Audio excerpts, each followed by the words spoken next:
Comment analyser une base de données brute et afficher les résultats sous forme de tableau de bord interactif? Sachez déjà que dans Microsoft Excel, l'analyse de base de données, ça permet tout simplement de transformer des bases de données brutes en, en une base de données contenant des informations nécessaires à la prise de décision en fait. Donc dans cette vidéo, dans cet extrait de vidéo, je vais vous montrer comment vous pouvez transformer, vous pouvez partir d'une base de données brute en analysant cette base de données et en affichant les résultats sous forme de tableau de bord qui vont vous aider certainement dans la prise de décision pour une meilleure croissance de votre entreprise. Donc ici déjà, qu'est-ce que j'ai? On a une base de données comme ça qui contient les ventes qui ont été effectuées en fait par les différents commerciaux, les ventes des produits qui ont été effectués par exemple par les différents commerciaux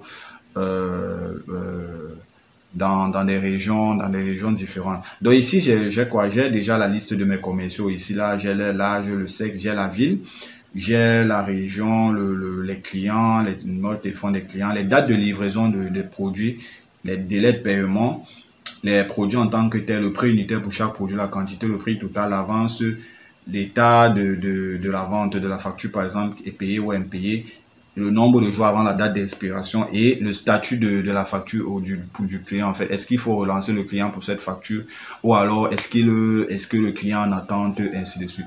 Donc il sera question ici pour nous de faire quoi? Il sera question ici par exemple pour nous de pouvoir analyser cette base de données, de voir par exemple quel est le chiffre d'affaires qui a été réalisé par toutes les ventes, quel est le chiffre d'affaires qui a été réalisé par les différents commerciaux, le chiffre d'affaires réalisé dans différentes régions, dans différentes villes, pour différents produits et pour différents clients. Quel est le chiffre d'affaires, par exemple, qui a été avancé? Par exemple, le chiffre d'affaires total, on a déjà dit, le chiffre d'affaires qui a été avancé. Et maintenant, en termes des impayés, qu'est-ce qu'on a comme impayés? Qu'est-ce qu'on a comme soldé? Qu'est-ce qu'on a comme chiffre d'affaires en attente? Quelle est la quantité, en fait, de factures en fait qui sont à relancer, la quantité de les clients qui sont à relancer, et ainsi de suite. On va essayer de voir ça, c'est très passionnant. Donc la première chose, lorsque vous recevez une base de données brute, donc je l'ai souvent dit dans les vidéos précédentes, lorsque vous recevez une base de données brute, la première chose que vous avez fait, parce que très souvent les bases de données brutes viennent des sources externes. Donc une des premières choses que vous allez faire, c'est vous allez devoir formater votre base de données brute. Formater, ça veut dire quoi? Ça veut dire que là, la base de données brute, vous voyez que c'est pas trop lisible en fait, c'est pas propre en fait. Formater, ça veut dire quoi? Ça veut dire par exemple mettre les dates au format correct, utiliser par exemple, mettre les séparateurs de milliers pour les montants par exemple. Donc c'est ce qu'on va voir ça. Vraiment, j'ai déjà fait des vidéos dessus, donc je vais le faire très très rapidement. Donc la première chose que je vais faire, je vais mettre déjà ma base de données sous forme de tableau. Donc pour mettre sous forme de tableau, vous faites CTRL L et ce sont des petits raccourcis. J'ai déjà fait des vidéos dessus. CTRL L et là, mon tableau comporte des entêtes. C'est exact. Et là, et voilà, vous pouvez choisir le type de voilà, le type de couleur, ça dépend de vous. Maintenant, il est important également de faire le même travail, d'ajuster automatiquement les lignes et les colonnes. Par exemple, ici, vous voyez que là, le nom du client à ce niveau-ci, par exemple, apparemment, ça déborde en fait. Donc, il faut que tout ça puisse bien s'afficher. Donc là, je suis encore parti sur des contrôles rapides, bien sûr, sur des raccourcis rapides. J'ai déjà eu à faire des vidéos dessus, donc regardez mes vidéos précédentes. Donc maintenant, ce qu'on va faire, c'est quoi? C'est que, bon, c'est vrai que pour que le fichier soit un peu plus... il n'y a pas de souci, je vais le laisser comme ça. Les dates, par exemple, je vais mettre les dates au format correct. Donc, je vais mettre les différents, là où il y a les dates au format correct, date courte. Les montants, je vais utiliser mes séparateurs de milliers, bien sûr. Je vais utiliser mes séparateurs de milliers et je vais réduire les décimales. Voilà, très bien. Donc là, j'ai déjà mon tableau. Bon, c'est vrai que les colonnes, je peux augmenter légèrement. Non, légèrement mes colonnes, je peux augmenter légèrement mes colonnes. Vous voyez que là, en quelques clics seulement, je suis passé d'une base de données brute en un fichier qui est beaucoup plus lisible. Donc là, ce que je vais faire par la suite, je vais essayer de renommer ça, je vais appeler ça BD.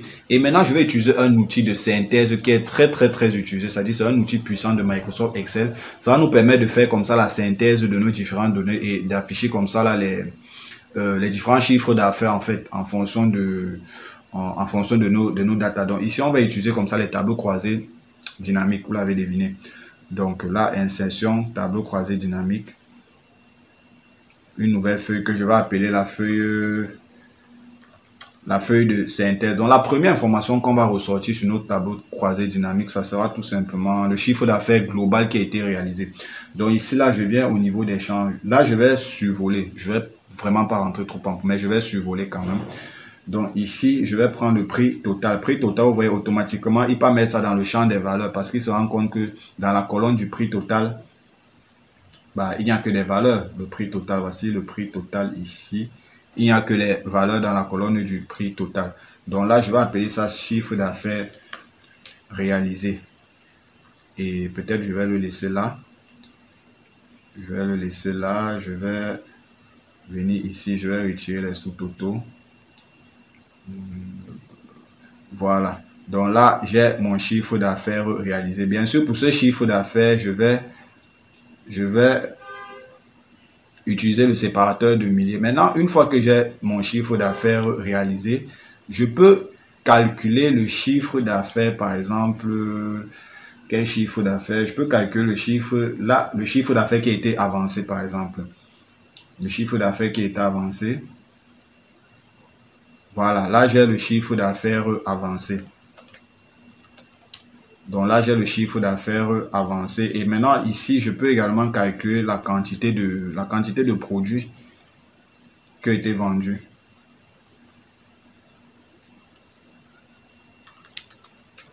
Quantité de produits vendus. Quantité de produits vendus, je vais venir ici. Je vais chercher la colonne des quantités plutôt. C'est assez simple, les tableaux croisés dynamiques. C'est en même temps simple quand vous maîtrisez, bien sûr. Donc déjà ici, les premières informations que j'ai, c'est quoi? Les premières informations que j'ai à ce niveau, c'est que, voilà, j'ai vendu pour le chiffre d'affaires réalisé par mes commerciaux, c'est combien? C'est 816 350 000. En termes d'avance, on est à 432 919 706. Et en termes de quantité de produits vendus, on est à 31 000 produits... pardon, 31 000 produits, 917 produits qui ont été vendus. Donc ici, on a dit que c'était quantité vendue. Quantité vendue. Voilà. Maintenant, on va ressortir quoi d'autre comme information? On va ressortir maintenant les ventes qui ont été effectuées par chaque commercial, par chaque vendeur, bien sûr. Donc, je vais venir ici, là, je vais copier, peut-être mon TCD là. Voilà. Et puis, je vais prendre au niveau des vendeurs. Tout simplement, j'ai le chiffre réalisé qui a été réalisé par chaque vendeur. Donc, à chaque fois, je vais copier ce TCD. Donc là, j'aurai le chiffre d'affaires réalisé par chaque vendeur. J'aurai ici par la suite le chiffre d'affaires réalisé par chaque produit. J'aurai ici par la suite le chiffre d'affaires réalisé dans chaque ville. Ici, là, le chiffre d'affaires réalisé peut-être dans chaque région ou par chaque client aussi, voilà, par chaque client. Donc ici, on a dit quoi? On a les vendeurs, chiffre d'affaires réalisé par chaque vendeur. Ici, là, on va mettre le chiffre d'affaires réalisé par chaque ville. Donc ici, là, je vais quitter de vendeur tout simplement à ville. Ici, je vais quitter également de vendeur à client. Donc, je vais quitter de vendeur. Je vais venir directement sur les clients. Et ici, là, je vais également quitter de vendeur. Qu'est-ce que je fais? Je vais quitter le vendeur rapidement ici, là. Et je vais partir sur les produits. Voilà, sur les produits. Voilà, donc je quitte là rapidement de vendeur et également sur les produits. Donc, on va essayer de faire une légère mise en forme. Voilà. Voilà, très bien. Maintenant, ce qu'on va faire, c'est quoi? C'est qu'on a ces différents éléments ici. On connaît déjà que, ok, Alain, voilà, on a déjà le chiffre d'affaires réalisé par chaque vendeur, dans chaque ville. On a le chiffre d'affaires réalisé pour chaque client. On a le chiffre d'affaires réalisé pour chaque pour chaque produit. Et vous voyez que là, on a fait ça en quelques minutes. On est quitté en moins de 10 minutes, on est quitté d'une base de données brute à cette synthèse-ci. Maintenant, lorsqu'on a fini, de faire la synthèse, parce que là, on a déjà fait notre synthèse, il faut maintenant passer à l'analyse. L'analyse, c'est quoi? L'analyse, ça sera peut-être de dire, OK, quel est mon meilleur vendeur? Quelle est ma meilleure ville? Quel est mon meilleur client? Quel est mon meilleur produit? Maintenant, en termes, là où il y a des informations importantes également pour ce type de fichier, c'est par exemple au niveau des états. Les états impayés. Quel est le chiffre d'affaires, par exemple, des impayés? Quel est le chiffre d'affaires des soldés, par exemple, des montants soldés? Quelle est, par exemple, la quantité, par exemple, de clients que je dois relancer? Quelle est la quantité de clients qui sont en attente? Quelle est la quantité de clients qui sont bons? Ainsi de suite. Ou alors dont le délai est déjà dépassé. Donc, on va essayer de ressortir également ces informations-là. Même pour les clients, par exemple, en termes de quantité et délai, on va voir par exemple ici. Cette fois-ci, je vais plus partir sur les chiffres d'affaires, je vais plutôt partir sur les quantités. Je vais travailler avec les quantités. Cette fois-ci, je vais prendre, voilà, le statut. Ici, je prends le statut et je prends les valeurs. Donc ici, par exemple, je prends statut. Et ici, je peux mettre nombre de statuts ou bien nombre de factures.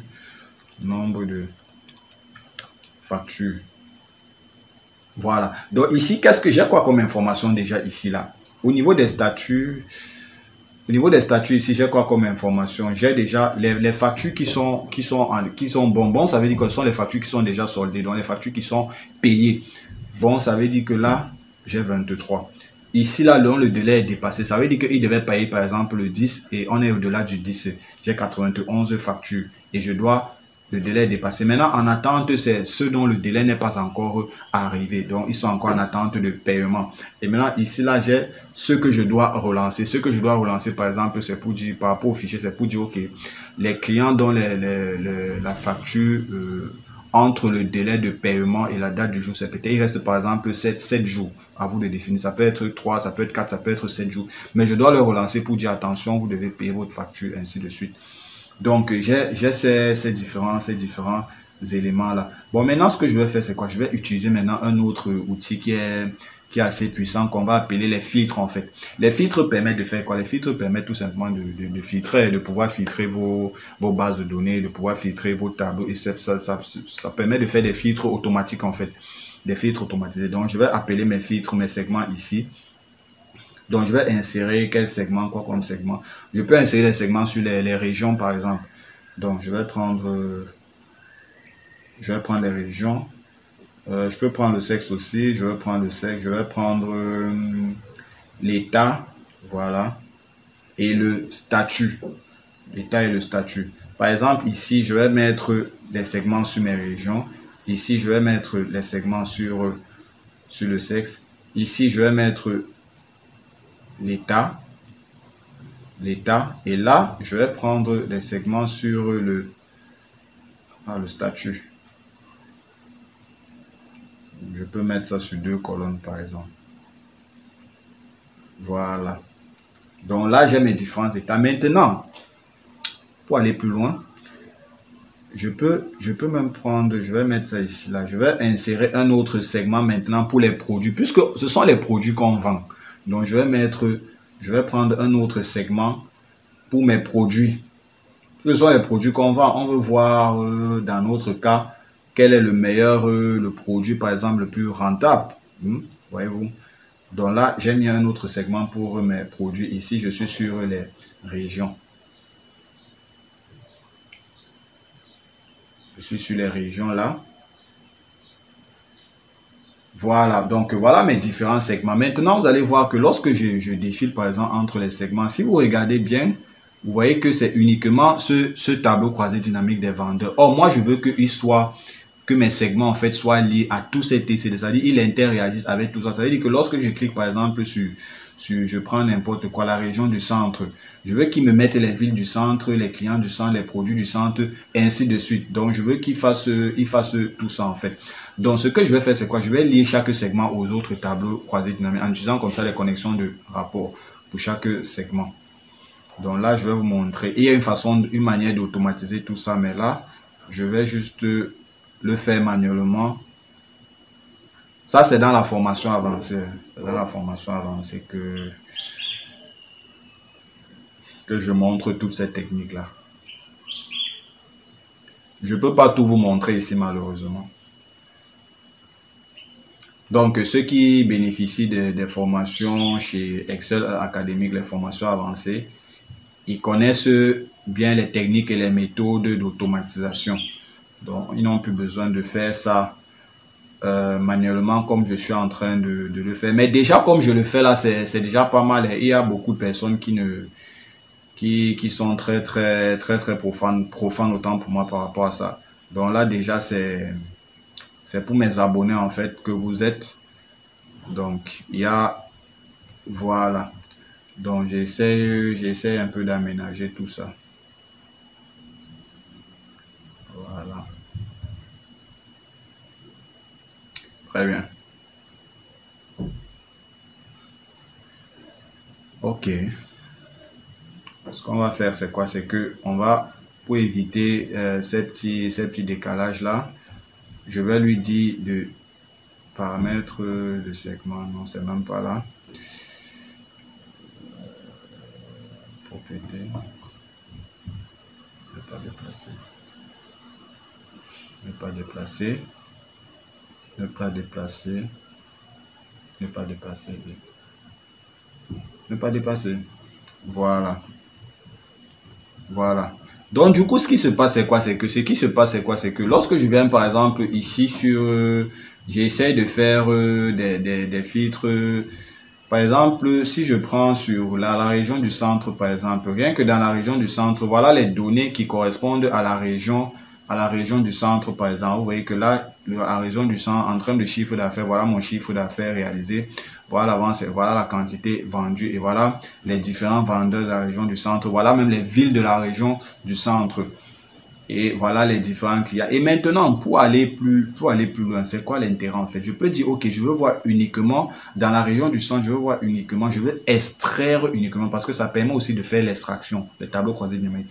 Je veux extraire uniquement, par exemple, les données des clients dont le délai est dépassé, bon, disons même pour toutes les régions, hein, dont le délai est, ou alors les clients à relancer. Je veux voir uniquement les factures des clients qui sont à relancer. Donc, je viens juste là et je vais double-cliquer. Donc là, il va me faire un filtre et il va m'extraire uniquement les factures des clients que je dois relancer. Et bien sûr, bien évidemment, j'ai leur numéro de téléphone ici, là. Donc, j'ai le numéro de téléphone des clients que je dois relancer. Maintenant, si vous voulez uniquement ressortir ces clients pour voir, ok, quels sont les clients que je dois relancer. À partir de ça, vous pouvez également créer un autre tableau croisé dynamique. Mais bon, c'est vraiment pas ça l'objectif. C'est vraiment pas ça notre objectif. Donc ici là, vous voyez que vous avez déjà pu créer comme ça là vos segments. Maintenant, une fois qu'on a les segments, on va essayer de créer un petit tableau de bord pour pouvoir faire la prise de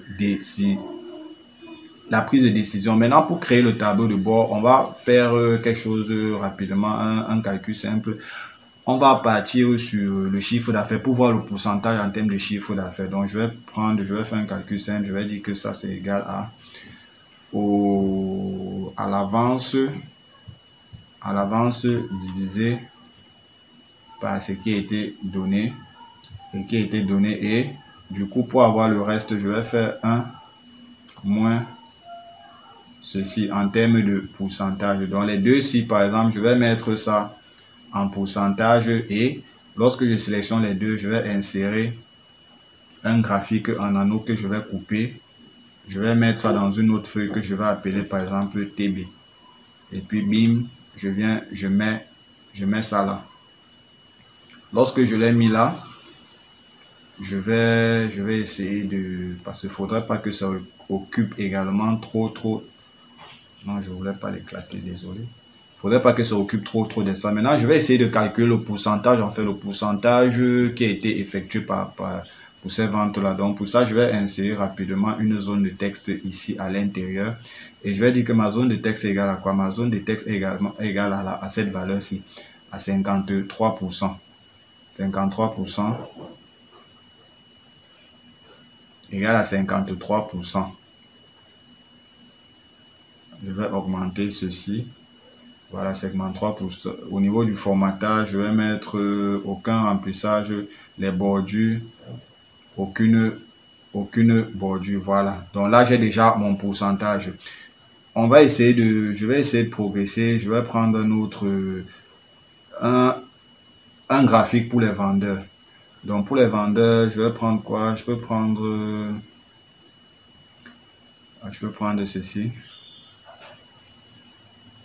Donc je vais d'abord tout coller mes graphiques et puis je vais essayer d'arranger. Donc là j'ai les villes, je peux prendre quoi? Les secteurs par exemple, ou même je vais prendre ceci, les secteurs. Je vais prendre les secteurs. On a quoi d'autre? Les clients. Les clients, je peux prendre les bars par exemple. Les clients. Pour les clients, j'ai pris les bars. Et enfin, pour les produits, par exemple, pour les produits aussi. Après, il y a d'autres graphiques, mais là, c'est des graphiques qu'on va voir certainement dans les formations un peu plus, beaucoup plus avancées en fait. On va voir ça dans les formations beaucoup plus avancées. Et peut-être un dernier graphique, ceci également. Ici, je vais prendre les barres. J'ai envie de prendre ceci.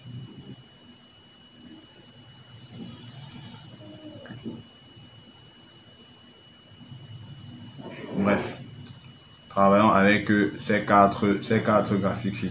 Ok, rapidement, vite fait, on va essayer de faire des petites mises en forme. Ici, c'est quoi? Là, ce sont les produits.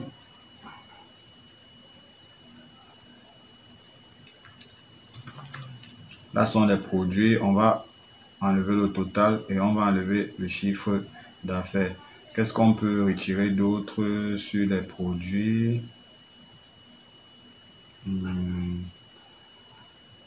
Je peux retirer quoi également?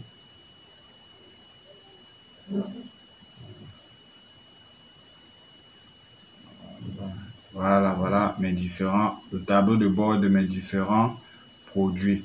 Maintenant, ici, là, je vais faire un petit tableau de bord sur quoi?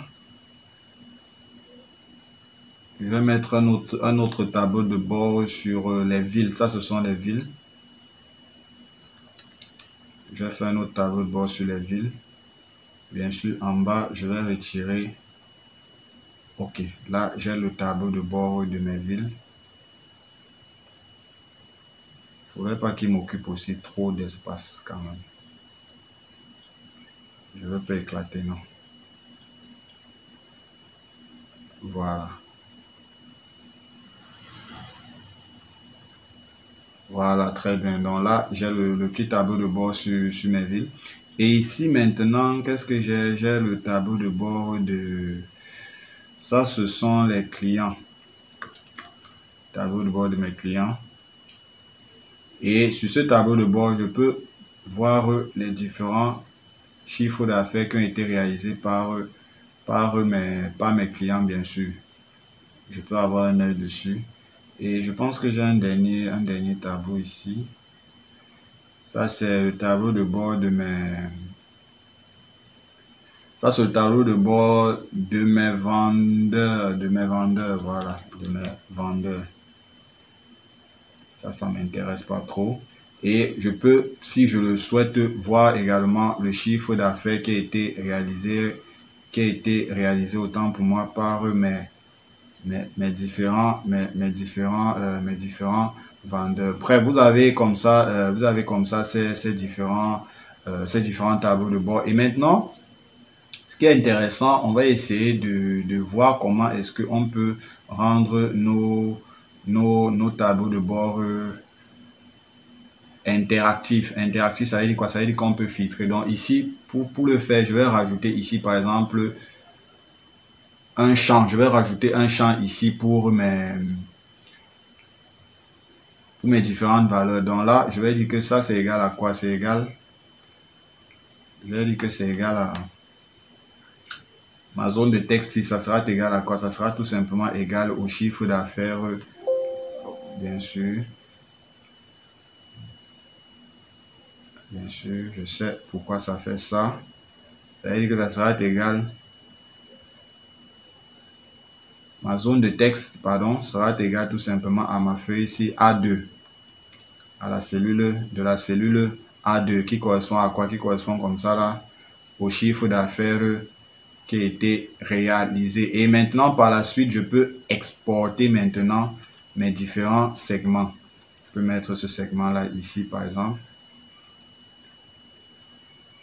Segment qui correspond à quoi? À mes différents produits. Et peut-être qu'on va essayer de déplacer nos différents graphiques pour insérer comme ça là les autres segments. Donc, je vais prendre les autres segments là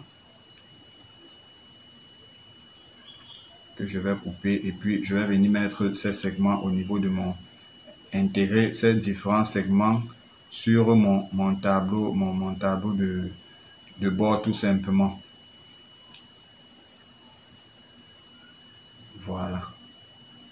Donc là, on a quand même un tableau qui ressemble à quelque chose. Ça veut dire qu'on est passé d'une base de données brute à ce petit tableau de bord. Vous voyez que tout est lié là. Donc maintenant, pour la prise de décision, très intéressant, il faudrait qu'on sache, OK, quel est par exemple notre meilleur vendeur, quelle est la ville la plus rentable en fait. À partir de ça, on peut par exemple beaucoup plus investir sur tel ou tel produit. On peut par exemple marquer beaucoup plus notre attention ou alors faire la promotion par exemple sur chez tel ou tel client en fonction de ses ventes. Ça veut dire que lorsqu'on voit que chez un client, il n'a pas assez vendu par exemple, je prends n'importe quoi, je dis par exemple, ce produit, voici par exemple le produit le plus rentable, qui est les carreaux et les laptops.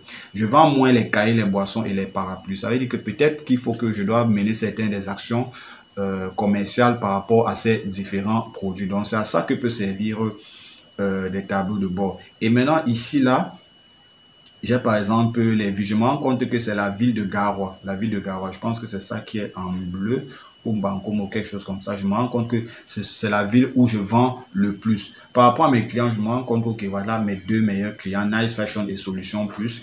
Et les pires clients, par exemple, c'est SM et Computer Key. Peut-être que ces clients, on ne vend pas assez là-bas. Peut-être parce qu'il n'y a pas assez de promotion. Peut-être qu'il n'y a pas assez d'actions commerciales. Donc, on doit prendre certaines décisions par rapport à ces clients-là. Également en termes de vendeurs, je connais déjà quel est mon meilleur vendeur, Stéphane, et je connais quel est mon pire vendeur, par exemple, qui est Marco, et mes pires vendeurs, Sally et Marco. Peut-être qu'ils ne sont pas trop à l'aise. Pardon, peut-être. Je peux faire des filtres, par exemple, en fonction des produits. Je me rends compte que, ok, si je prends, par exemple, je dis n'importe quoi, je prends les laptops, par exemple. En termes de, je prends les laptops. En termes de laptop, par exemple, j'ai vendu quoi? J'ai vendu 327 880 000 francs de chiffre d'affaires. Et mes meilleurs clients de laptop, il y a Solution Plus et TED Assurance. Donc, je peux prendre des décisions. Je vais dire, OK, comme ces gens, je vais beaucoup plus vendre les laptops chez eux. Ou alors, les pires clients, il y a Momosa et Nice Fashion. OK, chez eux, je vais aller faire peut-être des promotions. Je vais aller faire de la communication sur nos nouveaux produits, sur nos nouveaux laptops, je voulais dire, pour qu'ils puissent acheter davantage. Donc, c'est un peu à ça que le tableau de bord peut vous servir. Donc, ça, vraiment, je dis, c'était de manière vraiment basique. Donc, dites-vous que derrière ça, il y a des fonctionnalités très avancées. Je dis très avancées sur les tableaux de bord, que ce soit au niveau de la forme ou alors au niveau du fond. C'est-à-dire la mise en forme, la personnalisation des graphiques, la personnalisation des segments et tout ce qui va avec. Même au niveau des tableaux croisés dynamiques, les champs calculés, tout ce qui va avec. Donc maintenant, si vous souhaitez approfondir vos connaissances par rapport à tout ça, n'hésitez pas à contacter Excel Hub Académique, de préférence sur WhatsApp, au plus 237 675 12 49. 237 675 12 37 49. 75 12 37 49, pardon. Ça va vous permettre de pouvoir bénéficier d'un accompagnement sur mesure qui va vous permettre de mieux analyser vos bases de données, de mieux faire la synthèse de vos bases de données brutes, de mieux afficher vos résultats sous forme de tableau de bord et d'avoir des meilleures prises de décision. Donc, n'hésitez pas à contacter Excel Académique 237 pour une formation approfondie et augmenter votre niveau de compétences en entreprise grâce à Microsoft Excel. D'ici là, portez-vous bien.